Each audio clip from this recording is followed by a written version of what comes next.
What's going on, good people? It's your real estate investor next door, and we are live here with my guy Tom. I got Cordero talking about how to become a real estate investor in 2024. It's like, how can you start real estate investing in 2024? We're gonna break down a lot of different ways you can get started.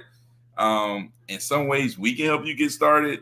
And all three of us had different journeys, different paths on how we got started in this real estate game, man. And I don't think any one of us was just handed an opportunity. So, maybe you will get handed an opportunity, maybe you won't. But, either way, I'm pretty sure we can give you good guidance on how you can get started in this real estate game, man. But shoot, let's jump in it, man. If you've been showing up every day, you're like, man, who is this guy, Ty who? So we got to bring Ty into the fold, man. We got to bring Ty into y'all. Ty's new. But to me, Ty showed up to my very first meetup. Actually, hold on. Did we meet up at Starbucks first and then start doing the? Yeah, we met up at Starbucks first. This is before COVID-19. So we met at Starbucks first. It was us and like a group of other people, and then we did that like maybe a couple of times, maybe like once or twice, and then we did start doing the Zoom stuff, keeping it going. Yeah. Hey, I hadn't done a deal. I bought my first triplex, and I couldn't do another deal. I had no more money. So I started doing stuff. I just wanted to get involved, and one of the things I started doing was these meetups. And then Ty showed up. I'm like, how did you even know about the meetup, Ty? I think so we and you were friends on Bigger Pockets. We was friends on Bigger Pockets. I think because we was in the same area. I'm in Douglasville. You was somewhere near Douglasville or something like that. We was friends, yeah. And then like I think we got in contact some kind of way. And you was like, "Hey, we should have we should meet together at me and a couple of people speaking at Starbucks." Or you had like the I think you had the thing, it shows meetups in your area. Posted on Bigger Pockets. I posted. Yeah, clicked on that. Yeah. Yeah, man. Yeah. But yeah, I came to my first meetup, man. One of the first real estate investors that I met. You know what I'm saying? So, but yeah, man. Introducing y'all to Ty, man. Ty, go ahead, Ty, man. Tell them who you are, man. All right. So I'm underscore cash flow Ty on everything, and I'm real estate investor / truck driver. I've been investing about 4 years now. Started in 2020 or started in 2019. Got my first deal in 2020. Started off buying rentals.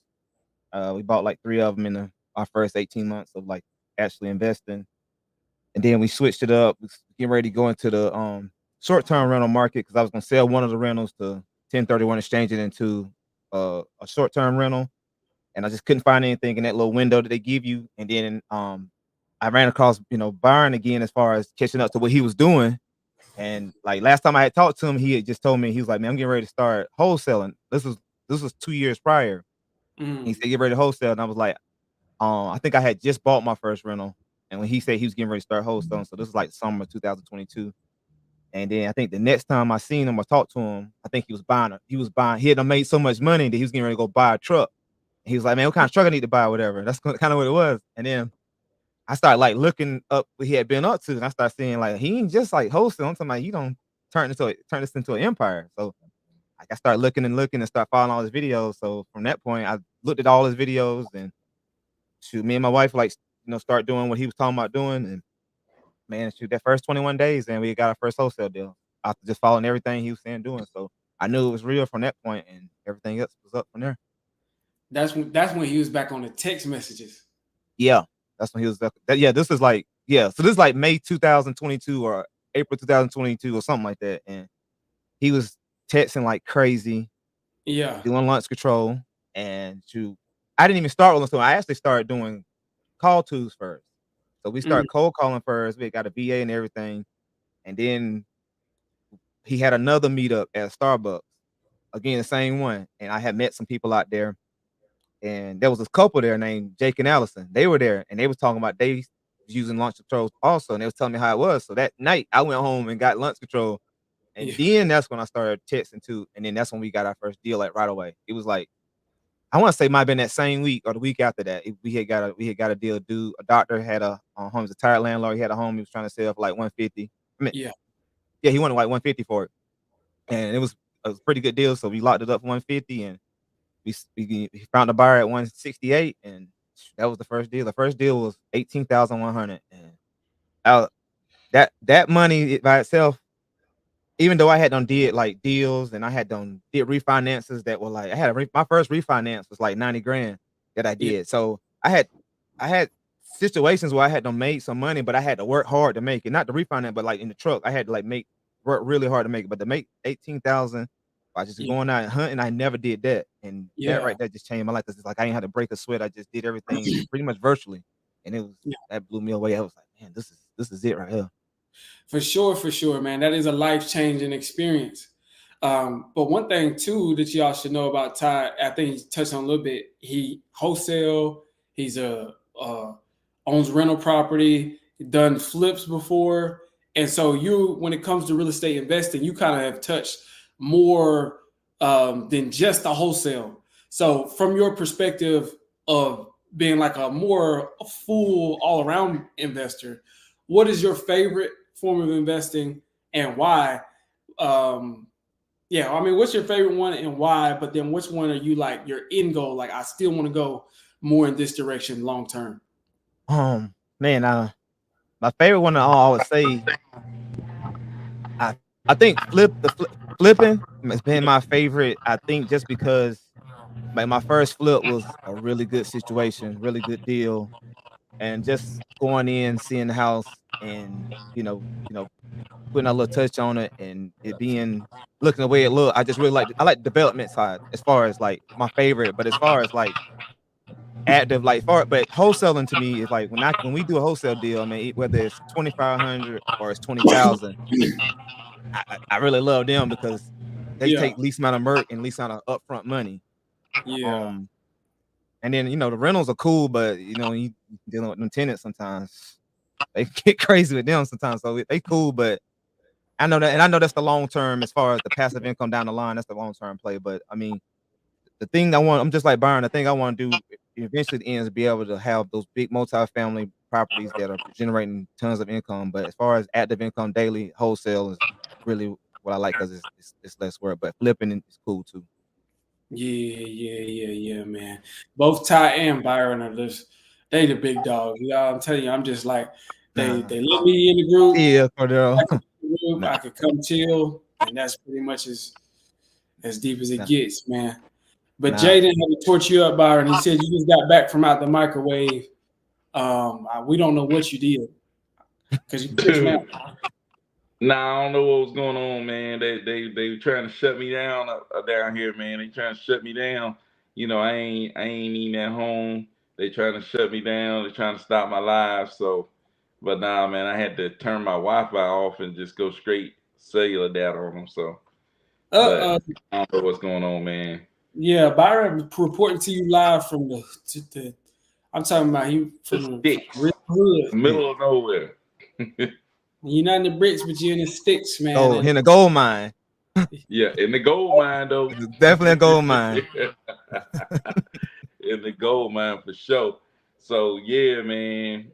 Bring it on. Me and Ty plan on doing some events, man. Plan on doing some meetups. Kind of like what we started, man, at Starbucks. We're gonna do a meetup next month. What, July? Yeah, we're gonna do a meetup in July. Yeah, Uh, probably gonna be like probably like a month from now, later on in July. We're gonna get a date for y'all. If you're in the Atlanta area, man, y'all definitely got to come out yeah, and hit us yeah. up. So Ali says, I just moved back into my parents' house for a reset. I've been on this dollar hard. Feels good to be back at it. Hey, no doubt, man. You got to stay at it, man. Yeah. Man, does your group still meet up weekly?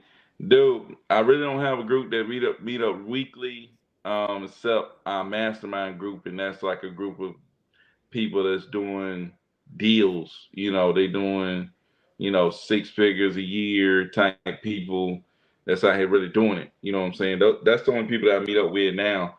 Um, Well, I'm trying to figure out something to do to try to help people that might be getting started, that kind of deal. But right now, I'm really not doing anything except, meeting up with the say with the people, let's say with the killers, but with the people who really out here doing deals, man. You know what I'm saying? Trying to sharpen each other up. Um, but anyways, man, let's get into the topic, man. It's like how can you start? Ty talking about his beginnings, right? It's like how can you become a real estate investor like in this market? You know what I'm saying? So Ty did Yeah. become a real estate investor. Ty started wholesaling in at a difficult time, I would say. Ty didn't start wholesaling in 2021. When Yeah. you Yeah, I didn't get Yeah. your start first till deal? summer 2022. Exactly. Doomsday. Yeah, I didn't even realize it was Doomsday. I just thought I was struggling to really struggling. I'm like, dang, like I see, because you was still doing numbers. It just you was still Yeah. killing it. Yeah, Yeah. And that's one thing, like we just kind of reflecting back on like Ty's beginning. I'm thinking about my beginning, but yeah, 2022 for I think for not only wholesalers, we just didn't notice it, but even real estate agents as well.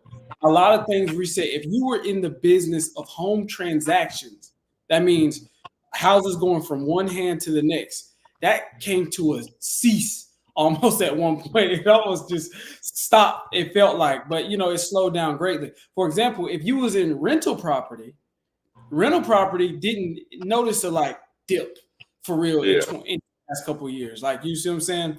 So it was people who was in home transactions. I only say that to say, yeah, to Byron's point, yeah, we could talk about how Ty got started when he got started, but over 2022 and 2023, we all had to almost get restarted. It felt like every last one of them. We talk about this a lot, but you might have, even if you got started in 2019, you had to get restarted again somewhere in 2023 while the plane was like slowly dipping. And so, there's a couple things that we could talk about, just kind of navigating what it was like going through 2023. But now I feel like we starting to get our foot a little bit more to see what's working now. You see what I'm saying? So it's just like, Ty, what are some things that's working? Byron, what are some things that y'all see that's working now, which before that, somebody could get started? Yeah, and we talked about this before. Talk about like how to get started. We can give you tactical things on how to get started, how to become a real estate investor in this market. And dude, for 8 years, I thought I needed like thousands of dollars. So I'm like listening to Dave Ramsey, saving up every little penny, scraping and scraping and scraping and scraping and scraping on little money I was making. And it's like you really don't have to do that becoming a real estate investor. You know what I'm saying? I would hear people say, "Gotta bring value, bring value." They never talked about like how. You know what Yeah, I'm saying? But it was like I always thought that I needed to scrape, because every time I went and tried to do a real estate transaction, people was talking about money. You know what I'm saying? So I thought like, man, like to I would say a regular person, but to somebody, $12,000, to save up $12,000, like man, that like, dude, that's like, whoo. You tell me I gotta save up $12,000. That's what I spent 8 years doing. yeah, Trying to save up that money. That's what I spent all my time doing.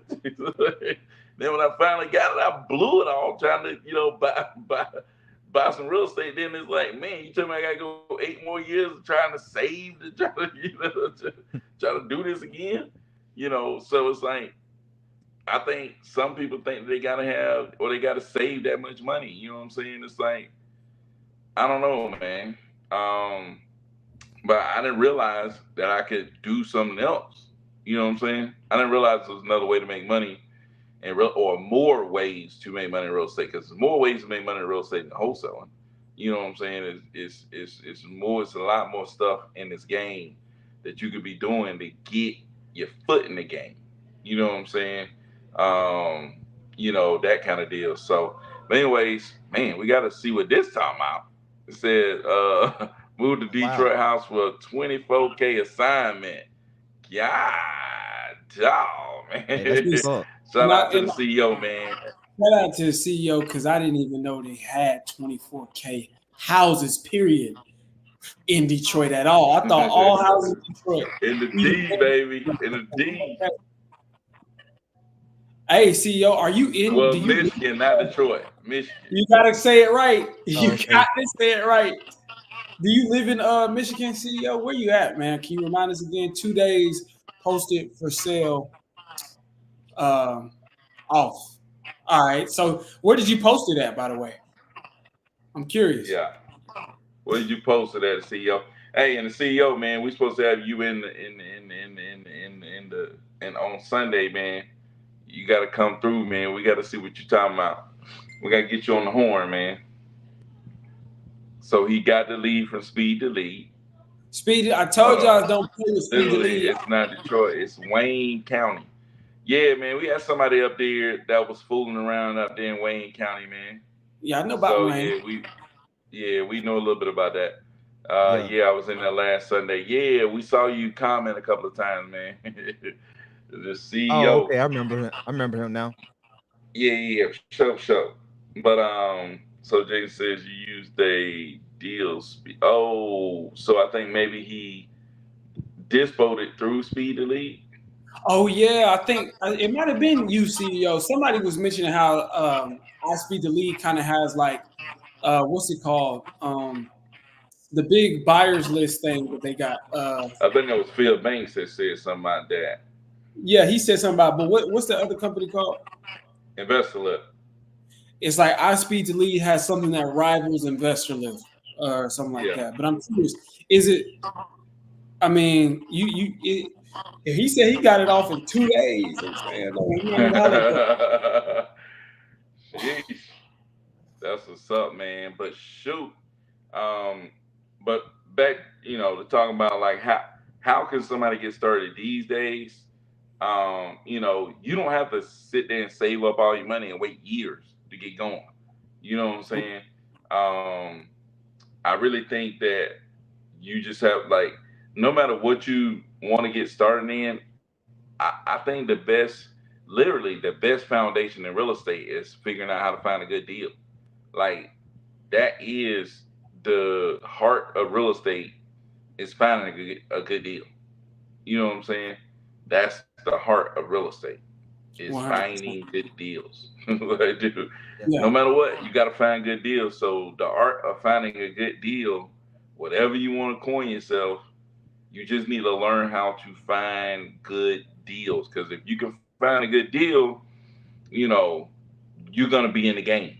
You know what I'm saying? If you find the good deal, people are gonna invite you to be in the game. You want to get picked. It's like being on the sideline. They're picking people for the team. It's like, hold on, this dude got you got what? I want that guy right there. You know what I'm saying? Hey, yeah, give me that guy. You know what I'm saying? They gonna pick yeah, you if you got a good deal. You know what I'm saying? So I think that's the way to get started with real estate mess. Like people, sometimes people look at wholesale and all these. Like I used to look at wholesalers like, man, they just out here trying to make a quick buck and they ain't really investing and da da da da da da da da da. Like I used to think, oh man, they're scammers or they da da da or stuff like that. You know, until I start doing this now, I realize like, man, like finding a good deal is what I needed the whole time. You know what I'm saying? The whole time I was looking into real estate, I needed to find a good deal. So I think that's kind of where you can start. You're trying to become a host and trying to become an investor, period. It doesn't matter if you're trying to buy a commercial building, it doesn't matter if you're trying to buy, mobile homes, it doesn't matter if you're trying to buy whatever you're trying to invest in real estate. It doesn't matter if you're just spending money, putting money in on other people's deals. You still need to figure out, okay, how do I get in on a good deal? yeah. You know what? And I want to second that because I'm sure if y'all paying attention, somebody might be thinking, "Well, I thought y'all was the guys who said find a buyer first, and that was the most important thing."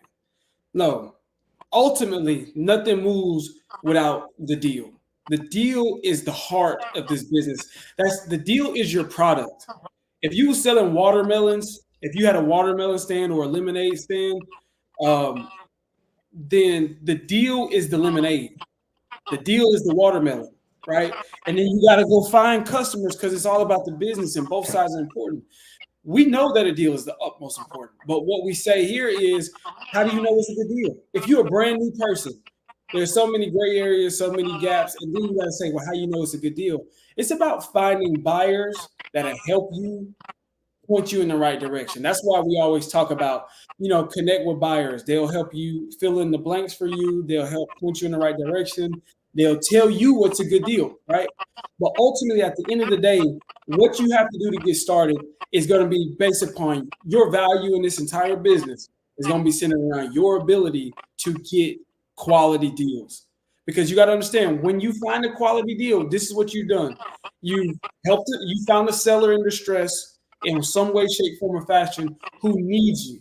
I can't tell you how many people I talked to today, or this week, or just always. I talked to a seller, oh, please just take it off my hands, several of them. So you've solved the problem for a seller. Then you've got it at a discount that a buyer could come in, renovate it, and turn around and flip it or do whatever he does, integrate it into his portfolio. You've solved the problem for the buyer. Now, let's say that buyer wants to flip that property. He's going to list it and he's going to sell it to a family that otherwise couldn't have bought the property in the condition that it was in. That's solving problems for that family who's going to raise their kid in that house. Or even if he's going to rent it out, the people are going to live there. They're going to be able to put their kids in school in that area. My point is this: all of that underpins you going out to find that deal, right? It's just like either that, there are plenty of properties that's just sitting there. Like there are like literally problems that's just not being solved yet. When you find a good deal, you found the problem and you made yourself the solution to it. So you have to understand that's the value in this business. And actually, it doesn't cost thousands and hundreds of dollars to do this. It just costs energy and grind. Hey, Cordero, what in a situation like what you're saying, let's say you had to start all over from zero, given with the advice you just gave, like how would someone go about like finding a deal? Like they at zero and they want to, do what you got to do, what you're trying to do. Yeah. Like how would they go about doing this? That's a good question. Let me ask you this: do I have the knowledge that I have now, or if like my brain's been erased and I'm just completely? So you've been spending. You got the knowledge. You have the knowledge that you have, but you just don't have the resource. You don't have the money, pretty much. That's people thinking like, how do I find a good deal, or how do I what's step 1, 2, and 3, pretty much? Like, how do I find a good deal? Where do I go? So, and the only reason why I asked about that is because it's like I said, with what I got now, I could probably pick a good market. I could probably identify what is a good deal. But if I didn't absolutely know, I would probably want to start reaching out to investors first. Even though that sounds like the scariest part, or you doing both at the same time. But for the most part, it's just like I would start going on Zillow, calling investors in the area saying, hey, because they can, again, fill in the gaps. But when it comes to just finding a deal flat out, I'm gonna be real, man. I gave an example the other day. I think it was yesterday. Like literally, all you gotta do is go stand in front of your local Walmart in the town that you want to get a deal. Every time somebody walks in or out, say, "Hey, excuse me, sorry to bother you. Do you have a property that you want to buy or that you're looking to sell by chance?" Excuse me, or go to a Home Depot. Hey, man, I see you here. Do you know any properties? It's that simple. You could do that, and that don't cost you no much. Just go up to the Home Depot, drive up. Go to Walmart. Go to Walmart. That's where they at. Telling you. Yeah, it'd be better to go to Walmart. But that's, if I'm being real, I would try to get some bread to get a dialer. Because you could just sit there, you ain't out in the heat. I'm just sitting on the phone. It's the same thing. But if you don't got the money, dude, you could literally stand outside of a Walmart and be like, hey, excuse me, I know you got stuff to do, probably getting dinner for the family. I just want to know, would you happen to have a property here in this city that you're trying to sell by chance? Okay. No, I'm sorry. Go ahead. You do that all day. Come on, brother. I only use that example, Ty, to show you guys how simple it is. The principle of this business is of any business, contacts equal contracts. The more conversations you can have to people who might or do own houses about offering them your service, it's over with, done. And I'm talking about with not a lot of money. So yeah, you can do bandit signs, walking bandit sign. You can do bandit signs, mailers, but I'm just saying, it's like, it's simple. What I would do, Ty, is start talking to people. I would tell the first step, tell your family and tell them not just one time, but tell them multiple times. Like let them know, hey, mom, I just want y'all to know this is the direction I decided I want to do this with my life, and just tell them and let them know, hey, I want to find deals. I work with some buyers that I met, and if I can bring them deals, I can make money. So if you find anything, I'll make sure that you eat too. But just bring me any opportunities. If you know somebody at work, just let me know. Give them my information. That don't cost you. But here, I'm gonna add this one. Follow up with your family. Tell all the people you know and follow up. Tell them a second time, because I can't tell you how many times Byron has told us he's flipping, and Ty mess around, sell a property to somebody else. Ty mess around. Because I was listening to Grant Cardone talk about this. Just like you have to follow up with people. It ain't even just a Ty was just like, man, forget Byron. It was just a simple fact, presence of mind. He thinking like how he thinking, like processes. I got this buyer, this buyer. If you only say something once, it could go and come. You gotta tell me a couple times if this is what you're trying to do. You know what I mean? Yeah, for sure, man. And I want to double down on that. Like you get, telling your family is a good move. You know what I'm saying? Just break, and telling them, it kind of warms you up on the telling sellers. Really, it's like, hey, I work with a group of investors in this area that's looking to purchase property. If you drive by, and you have to break it down, like tell them, okay, this is how you go. This is how you will find it. You will drive around and see properties where the grass is growing, or it look like nobody is there. You know what I'm saying? Or hey, mom, when you in conversations with people, can you mention real estate and see if they might have a house that they're interested in selling? I don't care about their situation. I just need to know if they're interested in selling. Hey, mom, if you hear about somebody passing away, can you think about, okay, did somebody have a house? Hey, Ty, Ty, my brother, hey, Ty, if you hear about somebody getting a divorce or somebody moving away from your job or somebody, moving, hey, they might have a house. Can you bring it up? You know what I'm saying? So that way now they bring, you refreshing them with that. Now it's like, oh shoot, such said they moving. Oh, hold on, they get a divorce. You know what I'm saying? So it started to, they start able to identify what you're looking for. You see what I'm saying? You're not just looking for distressed property. You're looking for distressed situations. Yes. You see what I'm saying? You putting them in the mind frame of what are you looking for? You see what I'm saying? Like this person is looking for this. They're looking for a distressed situation. You see what I'm saying? So just getting your family, like, I couldn't even count how much money I made off family and friends. It's like, dude, tons of money off family and friends. Them just, because I told them enough, because they just bringing me stuff. It's like, dude, making money off family and friends, bringing me stuff. And all that was free. Yeah, Ty, to your point, I think that's where I would tell anybody to start, because that's how I got taught to start. From my first mentor, this lady that was flipping in Nashville, I connected with an investor first. Like I'm telling y'all exactly what I actually did. I connected with an investor first because I wanted to learn how to flip. And then she told me, she said something she called Project 100. She said, the first thing I'm going to tell y'all to do is to tell 100 people, go on your phone, your contact that you already have, and reach out to those 100 people and tell them, oh, hey, this is what I'm trying to do. I'm looking for a good property. I'm looking for a property. Because y'all got to understand, I keep saying this. I just recently, like I'm interviewing brokerages and stuff like that now, trying to find a real estate. But the more I'm getting like connected with these people, I'm starting to understand how real estate agents, their business model works. they got real estate agents that's actually performing. Not just the guys who do 1 or 2 deals a year, but they got cats that's actually doing numbers. They whole business is word of mouth.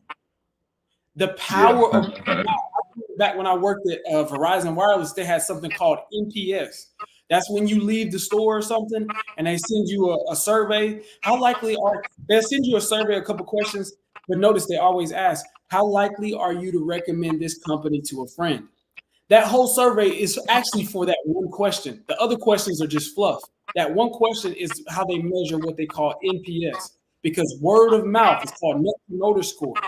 Word of mouth is valued by even Verizon Wireless, even T-Mobile, even these multi-billion dollars, maybe even $1 trillion companies, because just connecting with your having a sphere of influence, we all got it, but using the people that we know to bring us business that we can continue to provide more value to the community is such a slept on thing.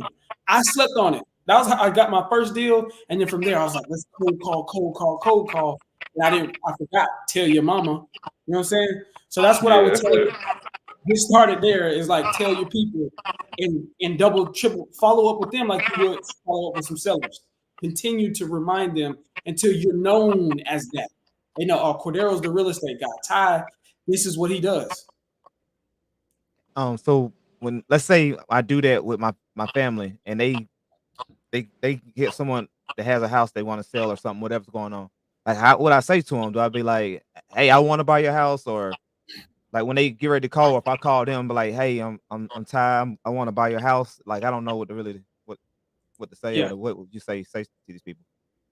Man, that's a good point. And again, likewise, this is also kind of why I say, this me personally, I say it starts with connecting with investors. Because while you're putting your name out there, you need to be reaching out to investors so that way when you do get them on the phone, you can explain to them, hey, I work with you don't have to lie and say, hey, I'm trying to buy your property if you don't got it like that to buy their property, right? If you're not a tie or if you ain't cash flow tied, jumping out here buying properties, cash money. If you ain't got it like that, you know what I'm saying? You can say, hey, I work with a group of investors who are purchasing property in this area. And your house meets their criteria. I just want to know if you are looking to sell or if you need some help in your situation, this is what we can do. But that's a good point, Ty, because honestly, it's less about what you say. It's more about what you ask. You got to be, when you reach out to these people, the difference between me first day getting started and me now is then I was doing more talking. Now I ask more questions. And so it's about when you get these people on the phone, okay, so my mom told me that you have a situation going on with your property, or my mom said you might be looking to sell your property. You are looking to sell that property at this time, right? Okay, well, tell me a little bit about it. What's going on? What's, because I want to make sure that your property is the right fit and my investors are the right fit for you. Let me know what's going on, right? And it's just about asking questions. And this is not a real estate business. It's not. You would think it is. It's not. It's a people business. So when you find a good deal, 10 times out of 10, that means you found a person who was in need, who had a problem that needed to be solved. So when your people do reach out to or send you somebody, your mom or your cousin, be like, hey, dude that I work with up here at Zaxby's, his auntie got a house you want to sell. And then he's like, okay, give her my number. Auntie calls you, hey, is this Cordero? Is this Ty? Yeah, they let me know you got a house you want to sell. What's going on? And from there, let it flow. And then as they ask, let them know what you can do for them. Like, my investors can pay all cash. We can buy as is. We can close. So when you tell me, dude from Zaxby's auntie, my cousin's co-worker's aunt, you see what I'm saying? Say, but I don't have enough money to fix up the house and I'm going through a divorce and it's just so stressful. We buy as is. And we pay all cash, so you don't have to fix up the house. You know what I'm saying? Sure. Good. And also too, if y'all curious about a script, a cold call script, or just a reaching out to lead script, please hit me up on my IG. I can share the script with you, and you can ask me whatever questions you want about exactly what to say to those sellers and how to navigate that conversation a little bit more professional, so you're confident when you're going into it. That's solid. That's gold right there, man. Yeah. Yeah, And that's coming from one Yeah. of the best cold callers I've ever heard. Say that, no cap. Hey, Cordero, you lethal when it comes to that cold calling, man. Hey, I'm trying to tell you that boy like Kyrie Irving out there, that boy be whoop, whoop, whoop, Yeah. whoop, whoop, whoop. Hey, and then the best was when the people be coming in hot. They be coming in like they finna Yeah. fire him up. He hit him with a James Harden step back, step back, step back. dude, that really came from working at KFC to Popeyes and then working at Verizon Wireless and all that stuff. It's just like, and I worked in a call center. It's just like when you work in customer service, and I wasn't in the kitchen. Ty, was you in the kitchen at Zaxby's, or I was was you I out? was the kitchen. I never was up front. That's I was what the never Me up too. I was front. in the Yeah. kitchen. I was in the kitchen. See, they had me in the field. I was in the field, y'all. Y'all don't understand. I was out No, in the we heat. was in the field. Yeah. See, You was that's the house like that's Yeah. see, that's what the kitchen. Y'all think that y'all back there. All y'all gotta do is drop the chicken. Y'all ain't getting cussed out for change. Come on now. All you gotta do is drop that chicken, We man. about that watching them dishes getting dirty out of him. This joker up front, man. Up He up front. front. In the front line. You He got trying to this make me say sweeping and something. mopping the whole lobby. He a house slave in this Not only man. that, we gotta sweep and mop the whole lobby, keep it clean, keep it clean. All y'all gotta do is pour water on the floor, do the squeegee. Hey, Like, hey. Man, you better watching a zillion dishes out there, Yeah. hey, my second job was a dishwasher, and that's all I did all day long watching dishes. But it really just like interacting with people constantly, bro. You get cussed out enough, you realize, listen, even if I just steamroll you, I just cuss you out, beat you up, and everything else, it's just like I lost. It's a lose-lose situation. At some point, it's about the finesse that you hear when I'm talking on the phone is me being in the mindset of diplomacy. But there are people who everybody got their own style and their own tactics. Some people are just like sharks. Some people are just more go get it. Some people whatever. And even my style evolves and changes. Sometimes I'm feeling more like, Kyrie Irving. Sometimes I'm feeling more like I'm trying to dunk on you. You know what I mean? And, so I only say that to say for any newer people who's thinking like, dang, I can't just get on the phone and talk like that. I'm nervous because y'all know when we all first get started, that was like talking to people was kind of like the scariest part. It's Yeah. it's layers and you build on it, but there's subtle things that you can do that can really grow you in like a short period of time. Like again, just remember this: they need to be talking more than you. So it's about the questions you ask. And if you got the right script and at least the right direction, then you're good instead of just hopping on these phones making stuff up out of thin air. Right? And so again, hit me up, Cordero Martin 635 on IG if you need the script. And if you got questions about it, follow up with me. I'll answer them. Yeah, no doubt, man. And just kind of going back, like following up on kind of what Ty was asking too. It's like, okay, if you had nothing, like how do you become an investor? And I know like our main concept, at least my main concept is get connected with buyers. You know, that's the biggest thing because your business is predicated on the fact that you work with investors. You're connected with somebody who can actually help the seller. You know what I'm saying? It's like a lot of people who trying to get, might be wholesaling, even trying to get into real estate somehow. They're not connected with anybody that can help somebody with a property. You know what I'm saying? It's like you need to go get connected with somebody who can actually make something happen. You know what I'm saying? It's like you want to build that connection of let's connect with somebody who actually can make some happen. And at the same time, I'm reaching out to people to see who needs some help. You see what I'm saying? And then what you can marry those two things together, you know, and how do you reach out to people, investors? There's multiple ways to do that, right? How do you reach out to people who need, help selling their property? There's multiple ways to do that, right?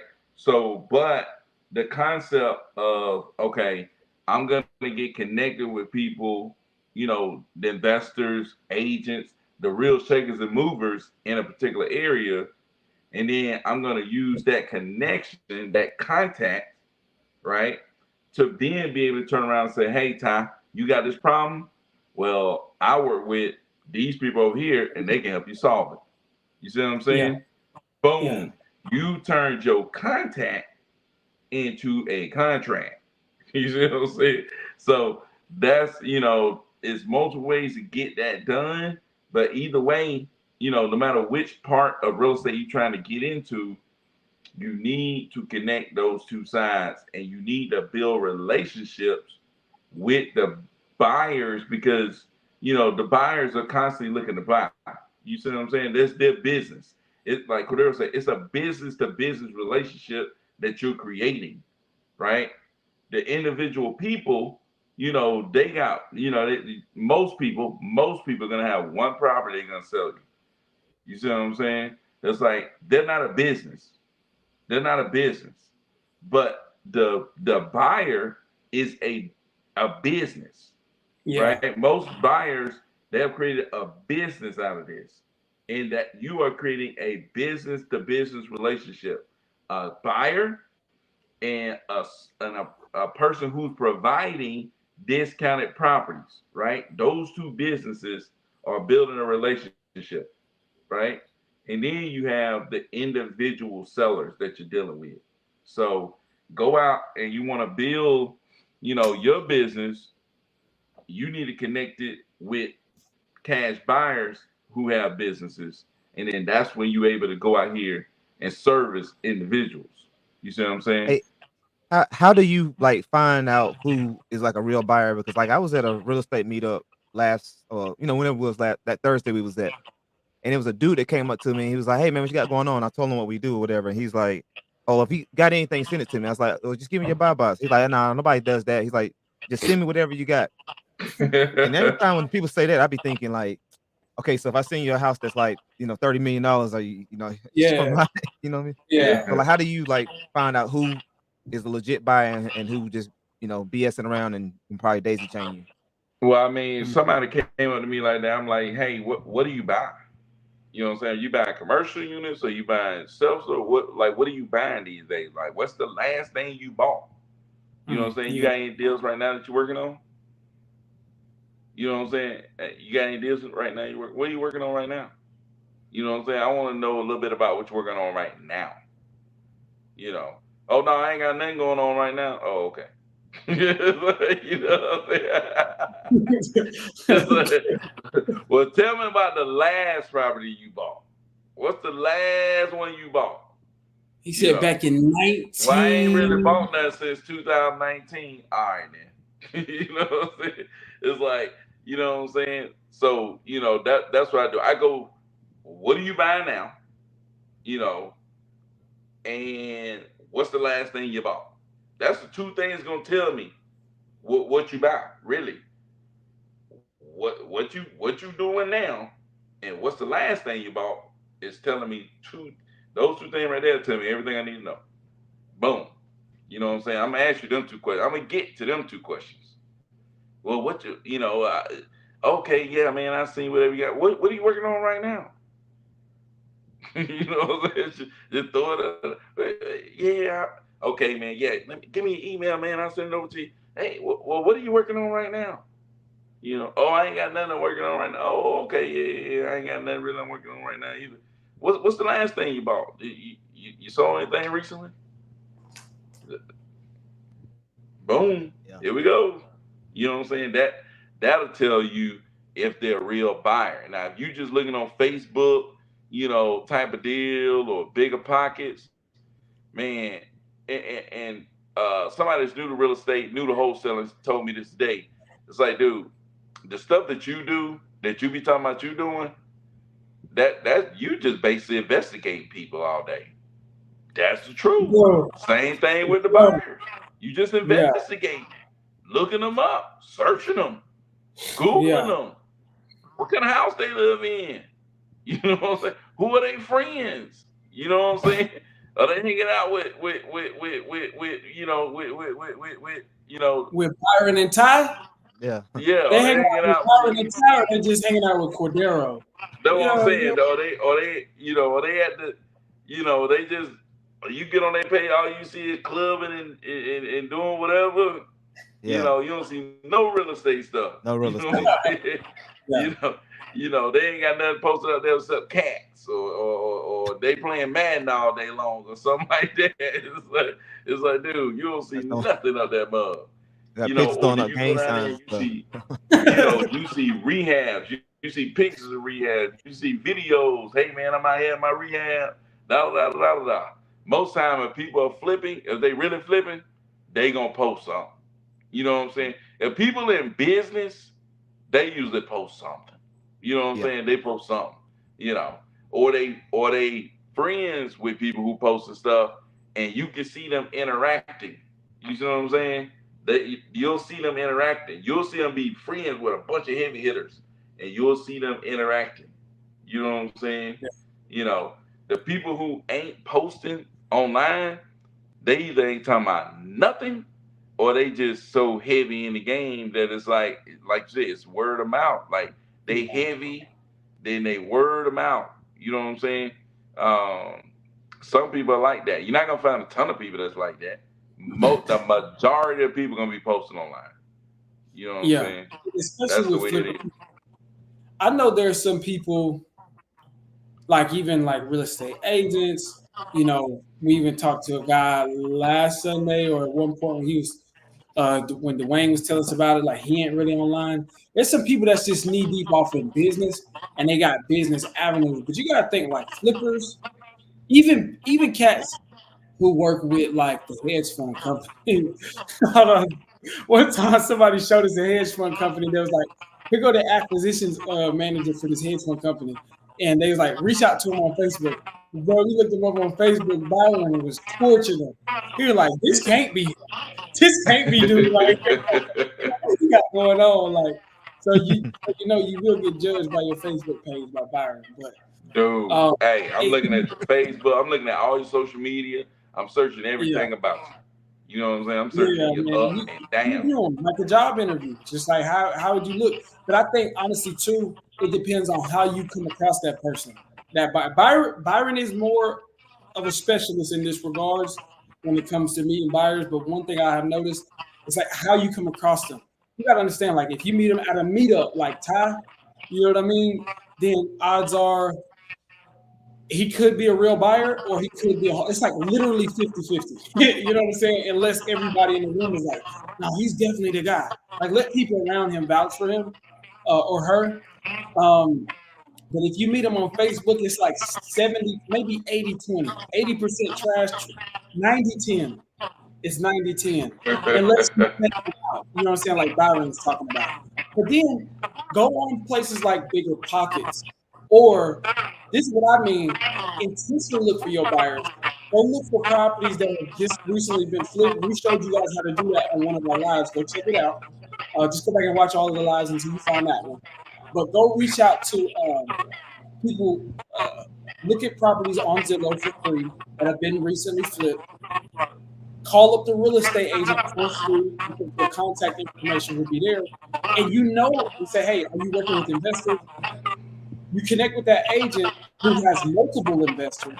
And then you also know that that buyer is buying after that you did a deal.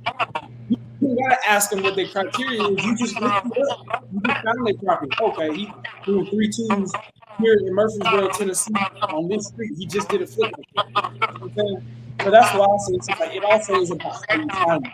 If you meet some person outside, then you gotta literally Google them and do research. But if I meet you under the context of you just did a flip and I called you about it, you see what I'm saying? Like that's different. Now you know you did.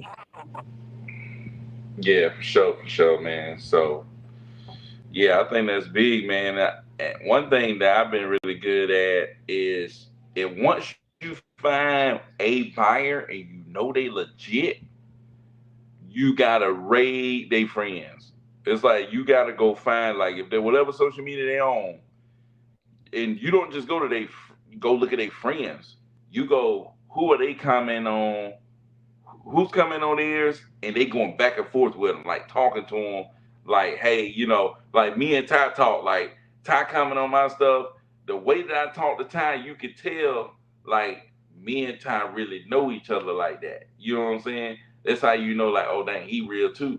And then you go look on Ty page, and you gonna see Ty stuff. You gonna say, oh dang, he flipping too. You know what I'm saying? Boom. I'm gonna hit him up. Then I'm gonna go to Ty page, see who he interacting with. I'm gonna find another flipper. You know what I'm saying? It's like flipper breed more flipper, cash buyer breed more cash buyers. You know what I'm saying? People who doing this stuff, they are connected to other people who doing this stuff. So like that's what happened to me. Like once I found one cash buyer, I use that cash buyer to find the next cash buyer, to find the next cash buyer, to find the next cash buyer, to find the next cash buyer. You know what I'm saying? Yeah. So it's like that's what you got to do, man. Once you find one good one, you should be able to squeeze out more, more, more. It's like, dude, I only found cash buyers I ain't even have to use yet. But I went on ahead and, hey, I already got them in my pocket though, because it's like I know he buying over there because he friends with him, and I clicked on his page and like, oh man, I'm buying over here. He's showing all the stuff he buying. You know what I'm saying? So that's how I kind of find them, man. It's just being able to find one cash buyer and then boom, boom, boom, boom, boom, find more and more and more. I think that's a way to do it. So what are you saying? So there's two questions. What are you saying to? I know you talked about how to get the criteria, but if you just introducing yourself first, and then you talk a lot about building rapport or building a relationship with those people. How do you navigate that when it comes to building a relationship with somebody? Well, I mean, first of all, when I meet him, I'm just like I'm talking to more today. It's like, hey, my name's Byron. I'm an investor. I'm a real estate investor. I run Open Resi. It's a real estate investment company that find discounted properties for cash buyers or people that's looking to buy purchase investment properties. You know, um, and because I had a property I was looking to wholesale, I was like, I got a property I'm looking to wholesale in this particular area. You know what I'm saying? And Yeah. then I asked him like, hey, are you looking to buy a property cash in this area, or do you know, or are you working with any investors that's buying properties cash in this area? And then boom, we go from there. I establish who I am, establish that I do have a company, and this is what we do.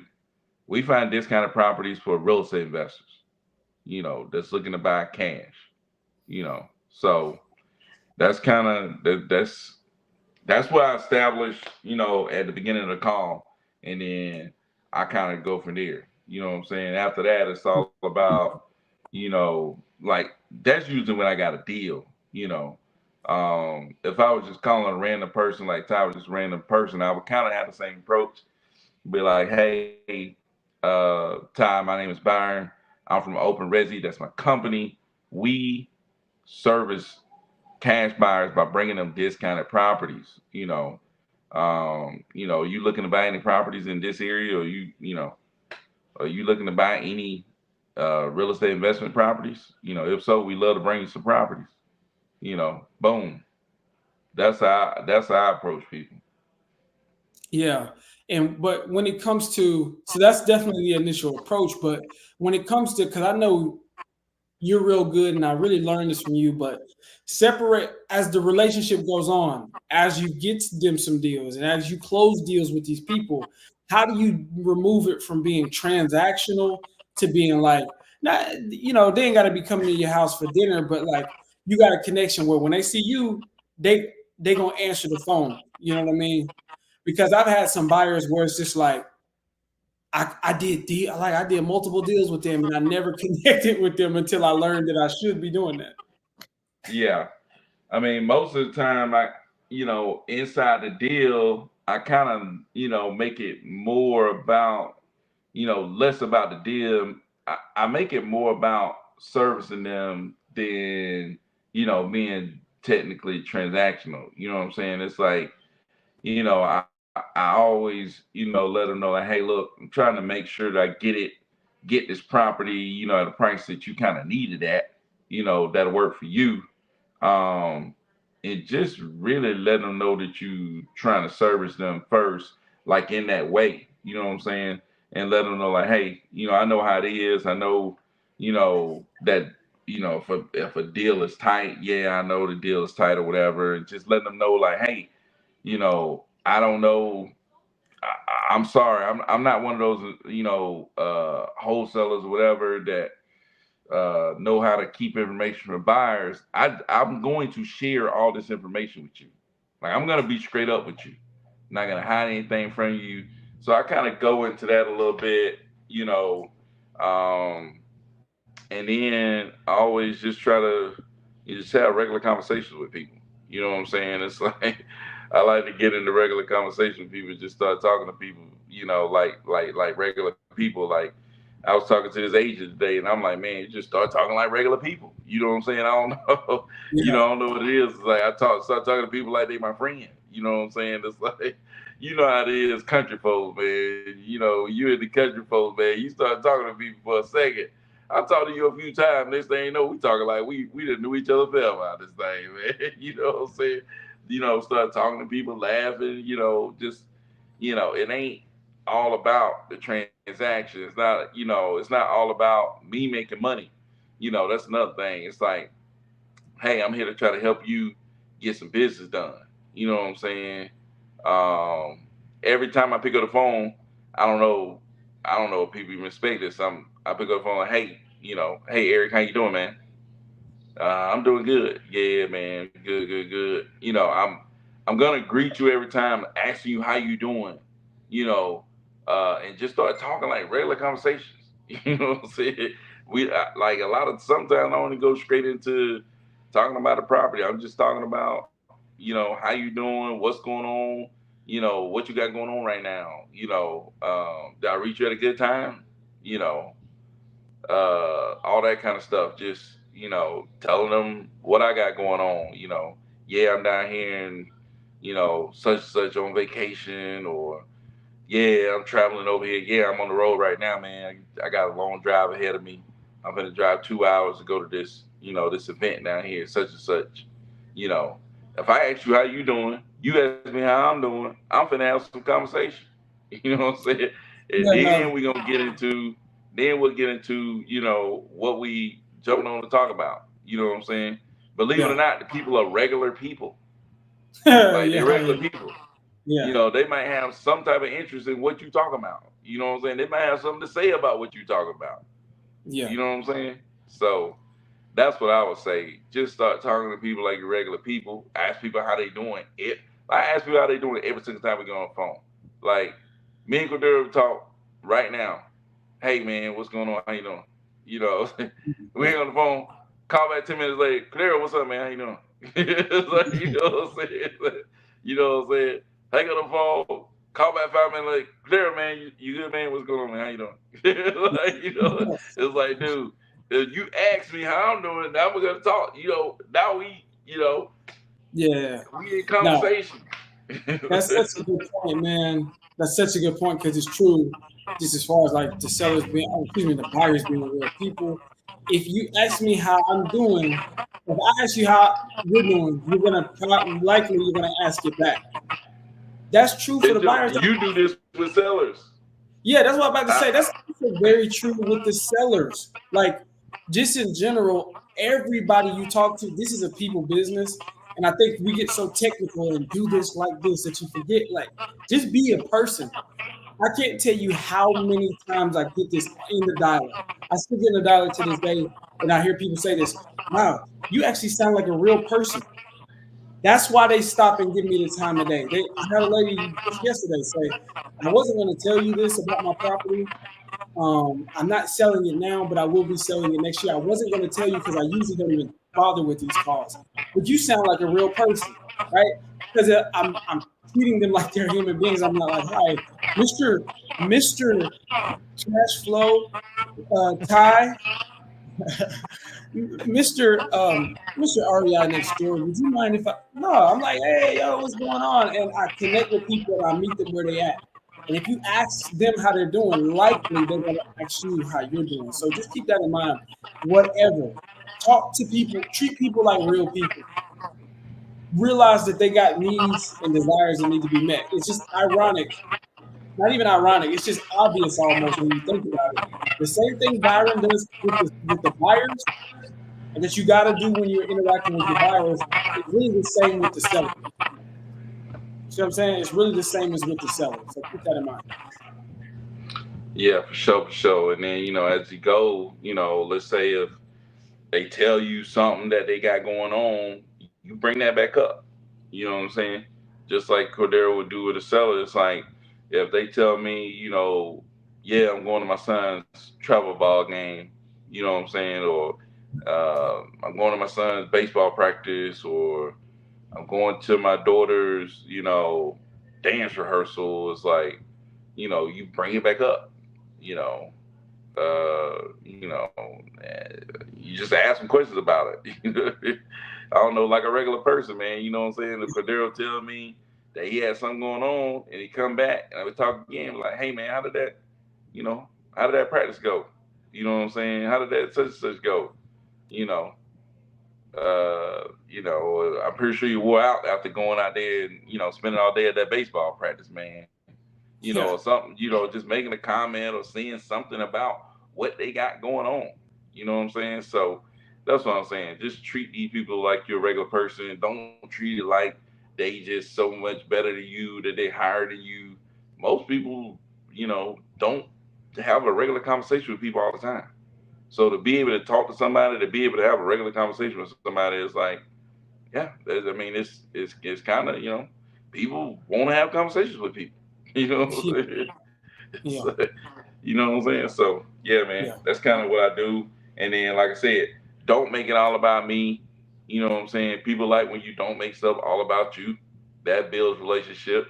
When you care more about getting the deal done than trying to get what you want. You know what I'm saying? That helps them out. When you're looking out for them, you know that helps them out. When I say looking out for them, like, when you got a seller, and they want to stay in the property, you checking with them. Hey, look, seller want to stay in the property. How do you want to handle that? You know what I'm saying? Hey, I'm gonna handle this the way that you want it handled, to make sure that this thing works in your favor, that works for you. You know what I'm saying? So just doing that kind of stuff. And like I said, like, there's deals where I just tell buyers, like, look, I'm not gonna make no assignment fee on this. You know what I'm saying? You just go ahead and do your thing. I know this is a tight deal. Ty, go ahead and buy the property, man. You know what I'm saying? Go ahead and do your thing. If you make something good, I don't know, maybe you could. And every buyer that's gonna buy from me gonna be like, yeah, man, if I make any money, I'll pay you, da da da da. And then we'll just come up with something right then and just be like, yeah, if you made 30 grand, you can pay me 5 grand, that's fine. Or you can pay me, a couple of grand when you get the, I don't even care about that. You know what I'm saying? It's like sometimes you just throw a bone at somebody. You know what I'm saying? You throw them a bone. You know what I'm saying? They feel good about it. Like, appreciate you throwing me a bone. You know what I'm saying? So Yeah. yeah, man. I mean, there's been a lot of times where I like no assignment fee, no nothing, just get a property to the buyer. You know what I'm Yeah. saying? My best relationships is giving properties away. You know, like I Dude, said, you throw a bone to the right person, and that's gonna come back to you 100-fold. come at you a whole bunch of folds. Like, it's just like imagine like it's like imagine like being friends with like Michael Jordan when he was like in high school or something like that. Like, oh yeah, or Yeah, before he was like when he was in middle school. Like we friends now. Like, yeah, I got your back, and then he becomes Michael Jordan. You know what I'm saying? It's like yeah, for sure, for sure. my point is that with these investors, it's like you get the right investor, the person that's really doing it, and you put some bread in his pocket. Then as your career grows, it's like a real solid relationship. You know what I'm saying? Yeah, But let me ask you, and Ty. I wanted to ask you. I'm sorry. Go ahead, Byron. now, and I was just saying, it goes back to that business relationship that you was talking about. You know what I'm Yeah. saying? It's like, okay, I'm building a relationship with Ty, and if I'm in good relationships with Ty, and me and Ty constantly doing business, it's like Ty stay in business, I stay in business. You know what I'm saying? And it's That's like cool. these Yeah. relationships, they grow and they help each other just stay in business. And then like, dude, I'm telling you, some real people out there. You know what I'm saying? When you do stuff and you got people with like cash buyers, you got people that's out here really making money that look at Cordero like, hey man, I consider Cordero to be, close. You know what I'm saying? You better get a relationship with people who got a lot of money. It's like, man, you feel like you're in a good position. You know what I'm saying? If something happened to Ty can make a call and be like, hey, you know, hey, Yeah. I need this. You know what I'm saying? Yeah. And you know what I'm saying? Yeah. And you know what's gonna happen because it's like you got that relationship, dude. I'm telling you, man. When Yeah. you could, you can call up somebody and be like, hey, I need, $50,000, and they're like, hey, you know what I'm saying? Make that thing happen, man. You know what I'm saying? It's like, Yeah. hey, I'm just saying, man. You Yeah. building relationships, man. That's how you Right. get when you get in this game. You might not like. I don't need that. You know what I'm saying? Like now, but if I ever did, I know I can call up somebody and just be like, hey, 30, And then Yeah. and then, 100. 30 ball. Yeah. Hey, Yeah. I need Yeah. 100, dude. I need 100. When you Now, need it? that's it. When you need it? When you need it? You know what I'm saying? It's like- And look, I don't know if Byron might not know what I'm talking about, but there was a dude named Ty. I don't know if you know this. There was a dude named Kevin Samuels. I Like remember him. okay, you remember Kevin Samuels where he would talk about this whole concept of a high value man. A lot of people would constantly get it confused, thinking it was just about a certain amount of money. Right. It was not always just about money. He was always talking about the money, and you also are connected to other individuals of equal level of status. No, I don't want to say importance because we're all just people now. Because what Byron just explained is why. Just because you got a lot of money don't mean if you just a lone wolf, that's not as valuable because the guy who's connected in with the right people, he could have no money, but he got the right people. Right. Get the money, he can get access to it. That just goes to show just how valuable being connected in is. And like Byron said, that's another principle. I always want to stop and point out these principles that's true in this business, or I'm sure in any business, that if you're thinking about getting started, keep this in mind. If you build your team or you make the people around you rich, you'll be rich forever. You know what I'm saying? If you bring that type of value and put those people on, like that's such a powerful thing because now people is looking at you like, man, every time Ty walk in the room, we eat. You know what I'm saying? Every time Ty as soon as that's another thing. As soon as Ty came on this live, he gave us some game about how to get our camera situation straight. He's bringing value. It's not always just about directly putting dollars in your pocket. It's about being around having somebody on your team was like, if you don't got the knowledge, that person got it. You can, yeah, for sure. Like that's such a powerful thing. Be that guy. Don't just Yeah. look to get in groups like that. We're like, how can I get? But think like, what value can I bring to the group that where I can beef everybody up and everybody can beef me up? Yeah, for sure. And you never know who you're Bring that talking value. to because like, yeah, dude, you never know who you're talking to. Like Ty was talking about, he was talking to some, big time people. But it's like, you know what I'm saying? It's like you bring those people value, man. And it's like, I remember when I was getting started, I ran into some people that were some big time people. You know what I'm saying? But it's like, if you can become important to those people, it catapults you. You know what I'm saying? So you never know who you're talking to that's gonna keep you in the game. You know what I'm saying? Because it's like there's cash buyers that I've made $100,000 on, like each year after I met them. You know what I'm saying? It's like, okay, I met this cash buyer every year. I make $100,000 off them. You know what I'm saying? Yeah. It's like, so you never know who you gonna like. That's why you build on relationships, man. You don't know who you're gonna meet. They're gonna keep boom, boom, boom, boom. And there's people who met me. There's people who met me that's been making $100,000 off me. You know what I'm saying? It's like they've been making money off me every year. They're making money off me every year. They're making money off me just because they met me, and then they start making money off me. You know what I'm saying? It's like And it's like I said, it's business to business relationships. You know what I'm saying? My business me your business. You make money on me, I make money on you. And long as we Yeah. keep it going, boom, boom, boom, boom, boom, boom. You know what I'm saying? So yeah. Yeah, no, that's 100% powerful. But I was going to ask you, Ty. I mean, well, I'll say this also too, to the point of when Byron is talking about providing value and looking at it from a value standpoint to the buyers. You got to think, if you a solo dude, you just get started, you trying to do your first deal, whatever. You usually, most times, you're playing both roles.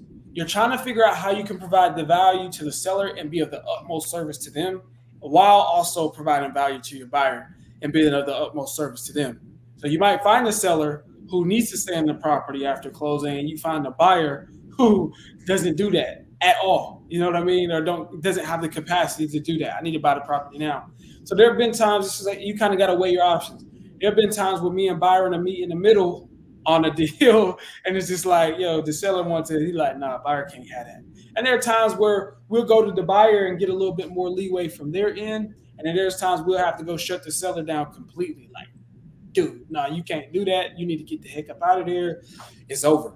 Like nothing. You know what I'm saying? So keep that in mind if you're a new person. But I was gonna ask you, Ty, like, dude, what are some of your what type of buyers are you working with that you look for? And so who are some of your favorite types of buyers to work with? Is it flippers, landlords, or what's going on? Um, yeah, flippers. I've never.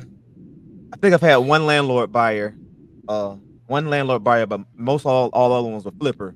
Um, Yeah, good buyers that I had. The one landlord buyer I had, I think was I want to say the first deal I did. He was like a landlord buyer, but I think he ended up flipping. No, he ended up turning that house into a rental because I think it took him a long time to get it pretty much sold or whatever. But he's been the only one. But then the flipper's been my favorite just because I kind of know how that goes versus yeah, the landlord buyers they don't usually buy in scale. So you probably only gonna do like one deal with them a year, maybe 2 year deal with them a year, maybe. Whereas the flippers, think about like Byron. Man, Byron, he might have 7 deals at one time. You know what I mean? So yeah. I He mean, them will. kind of guys you can kind of keep that thing going, but they got unlimited money. Yeah, he does. You describe buyer to a T. Yeah, Dude, yeah. What about whatever, you? Same man. way with you. You dealt more flippers. What about your favorite flippers, or you've dealt with more like buying whole guys? That's a good question. I think I interact more with flippers, but if I look back over like the entire time, I have worked with some buy and hold guys. And just for FYI, you gotta keep in mind, it's like these people are evaluating any given property different. You know what I mean? It's just like, so uh, um, if I'm going to buy it as a rental property, I can pay based upon the rent rates, based upon the area. And I've even had some buyers just flat out tell me, I don't need it to cash flow right away because they know if it's in a good area, they're willing to, what Grant Cardone would say, overpay. They'll pay top value for it because they know over like the next 10 years that this property is gonna go stupid. So a lot of those landlord buyers are looking at properties. If I put it in my portfolio, it's meant to last me like years. So they don't just need to get it at like a quick discount for now, so they can turn around and flip it. So I do like working with landlords in that regards, but I think I do work with a lot of flippers because again, like you said, I think the name of the game is we're always trying to get more and more deals off. So it's going to be the buyers who are going to have the most volume that I Yeah, notice. yeah, Flippers to like want to do a lot of volume because even if they're not working on 10 deals at once, by the time they do get done with their deal, they need another deal or they're not going to eat again. So they constantly need to keep them coming. And then also Got hedge funds. Hedge funds are still, did you say that's you, Byron? Nah, so you got to keep coming. gotta Yeah, keep yeah. it coming. Yeah, Um, also hedge hedge fund. funds, but hedge funds are they're just like that, but they scale up. So there are some hedge funds who do primarily rental property, and they're putting it into their portfolio, and then there are some hedge funds who do flips, and so it's just kind of a matter of you know trying to have a variety. I think it's about having a variety. I don't know if it's like about because you're going to come across a lot of deals and you want to be able to get those deals off. And I'll say this too, the best buyer, and I think, I don't know, maybe everybody agree or maybe I'm just tripping, but the best buyer is usually those guys who's just like, well, I mean, if you could do novations and put your deal on the MLS and get a person to like who's going to live in it, then that's the highest paying. But the best buyer is usually going to be the like. I just now started watching Bigger Pockets. I just got some bread that I'm trying to flip, and those guys are willing to like pay top dollar for a flip or a rental property. Like they're gonna pay a lot of money for it. Yeah. Yes, my first deal. Yeah. Yes, they're just trying to get in. That's they're just trying to get in pretty much. Yeah, those guys. I love those guys. Yeah. They're gonna come back. Yeah, sometimes. What about you guys? Y'all guys doing like the subject, the creative finance and stuff too, like the subject to deals or the seller finance deals? I've done some subject to deals, but I wholesaled them. And I mean, we I'm not above pitching it. We'll pitch it all day long if that's just what the seller needs. But I always say, it's just like, yeah, it would be nice if I had every last one of these tools in my tool bag. But it's like you got to get good at some things. I think right now, I want to say probably by the end of this year, we probably sharpen up on our novations. But I haven't done a lot of like subject twos and stuff like that. I'm with you on that. Especially since that call we did last Sunday. And even before that, but like since that call last Sunday, like my mind is, and because just looking at what you can do out of that and what you do it once you narrow it, like it's like, oh yeah, that's really where it go, because you're gonna be able to do it. Put it out there, and it's gonna have more eyeballs, and you can create a good spread to everybody. The seller gets more. You know what I'm saying? And so I'm like, that's definitely worth the extra steps. It's just about like learning some new stuff. But since we had that call, we got like 2 novation deals. We don't got them locked up, but we got 2 people pitch novation. That's like, yeah, we're good for a novation. We got to go walk the property and then get them locked up, like the paperwork in place already. Yeah, that's definitely a good move. I definitely can see it being something that really can work well with actually getting, everybody can win in this situation. Be a win-win-win for you, win-win-win for the buyer, win-win-win for the seller. And then it's one of those things, once you commit to learning it, you have it forever. It's not like, if somebody asked me this, dude, I don't want to start wholesaling if it's going to change and it's not going to be the thing no more. Dude, this was never a fad. They've been doing this since, I don't know how long. I think maybe like the 80s, probably a lot longer than that. That's just the earliest known records. Like I can hear people talking about it. Even little things like bird dogging. Like that's basically wholesaling, but you just find a buyer and go look for the deal for that buyer. It's like the idea of arbitrage, playing the middleman, providing value to 2 people and connecting them in the middle, that's been around forever. So wholesaling is not a fad. It's not going to go away. Novation, likewise, is still the concept of wholesaling or playing the middleman, except for instead of assigning a contract, you're just creating a brand new contract from finding a buyer. And then you go through the process of getting the paperwork in place that allows you to market their property on a broader scale. That's the only difference between just a traditional wholesale where you do an assignment and novation is upfront. You're getting the paperwork in place and the expectations set with the seller in place that you're going to be marketing their property for them. They say, okay. And when you finally do find a buyer, you just cancel out the current contract and put a new contract, and then you get paid like a number of different, however you want to get paid actually on the HUD statement. So that it's worth doing. If you saw the numbers, you saw how different the numbers was, Ty. So it's just like, saw the numbers. I saw the numbers. We be sitting like Byron in a minute, boy. Yeah, I know, man. I was like, shoot. I was like, man, and it was tight money. I'm telling you now. But Ty, I mean, let the people know, dude. What are you currently looking for? What are some of your goals? Are you trying to get more wholesales? Are you trying to get more flips, more rentals, and what market? You know what I'm saying? Where you So, at with it? well, right now I'm focusing more on more wholesale deals because I'm trying to build more capital up so I Yeah. can do more flips. Because I was flipping in South Carolina, and then I tried to come tap into this Georgia market, and you know, it's a little different as far as like with the lending and stuff. So I need to get my capital. I need to get my nest egg a little bit bigger than what it need to be, just to be Yeah. able to do it more so at a scale and more so at balance if I got to deal, or it's like do this and or work on building up my private capital relationships as well.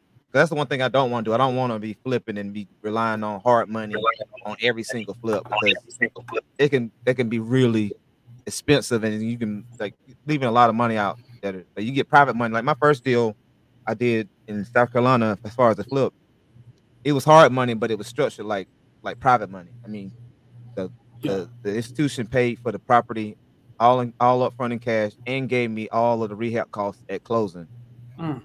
which people was like, that's not heard of. Like and like they was like, you didn't have to do no draws, none of that. Like, nah. Like that's the unheard of. I was like, I don't know. They did it for me. I don't know. But it could be like the relationship I had with the person who did all my bird deals as far as refinancing them. This is the same firm he works for. It's like it's just different. It's a different division. So that could Yeah. have been the reason why because I've done multiple deals with them as far as that. So, but either way it went, I was thinking I thought every hard money person was like this.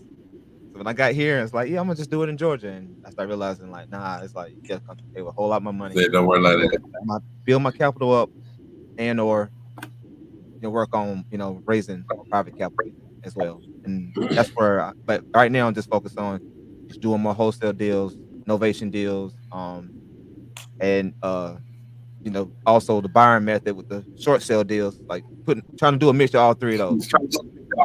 Yeah, The the buying environment. method.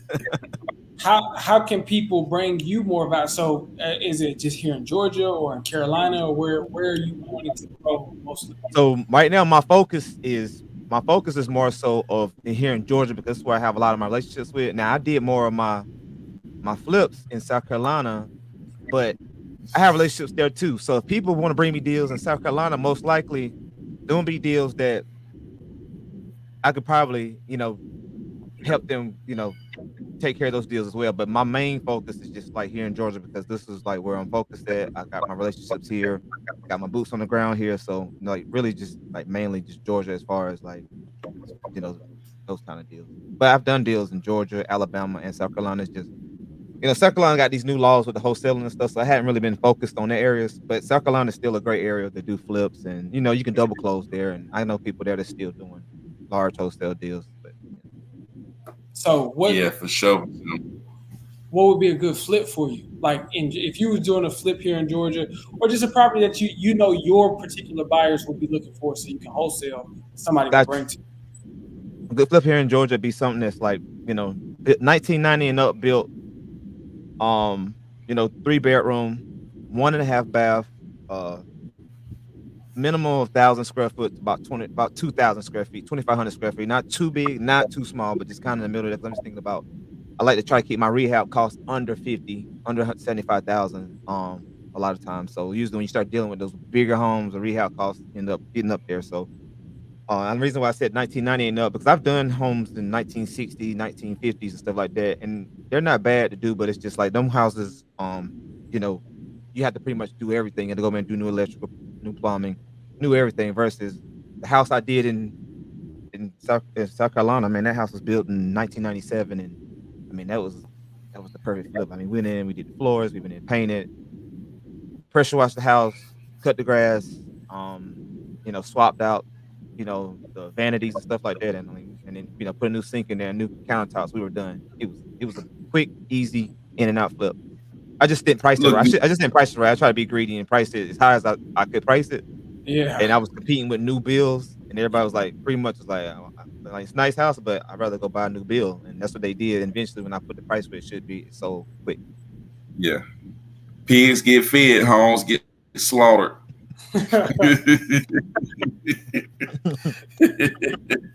But shoot, man, been on this thing almost an hour and a half, man. We got Ty up in this thing, man. We're gonna bring Ty on Fridays and get down, man. This is a good vibe right here, man. Ty putting us on. And hopefully we, doing a little bit for Ty, putting them on a little bit, Ty. So Ty, what's your IG? Go ahead and put you up here. Underscore cash flow Ty. So underscore CASHFLOWTY. That's on everything. That's on Instagram, TikTok. Put that on everything, baby. Put that on everything. Yeah. Used to be underscore. Used to be when I was a Dave Ramsey follower, it was underscore debt free Ty. I was going by that for a long time until I started getting into the bigger pocket stuff, and I started like using debt to buy properties and stuff. So then became underscore cash flow Ty.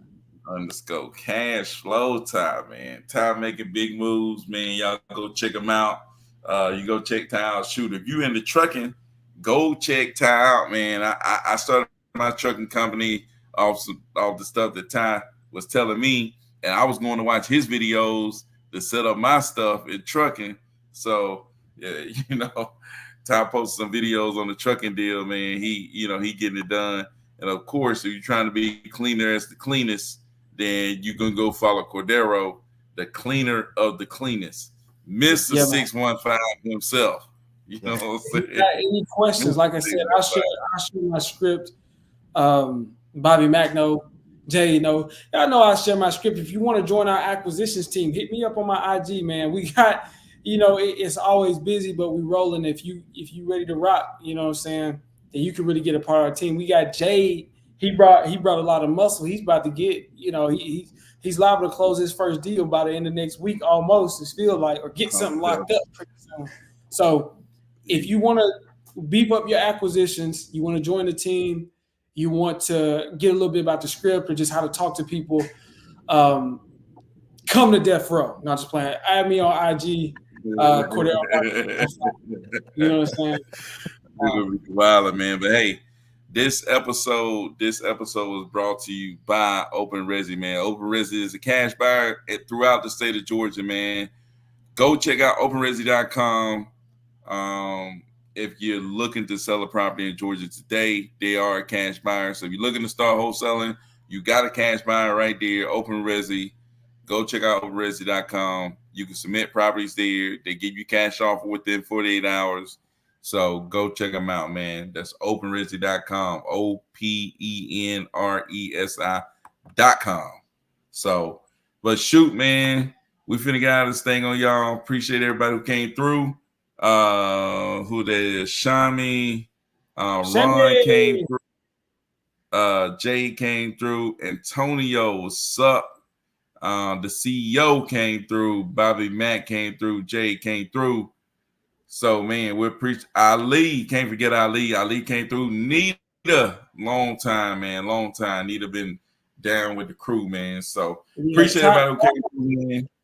Ty brought the original crew. Ali and Anita came back to holler at us, man. I'm telling you, man. Ty bringing the people out, man. Yeah, man.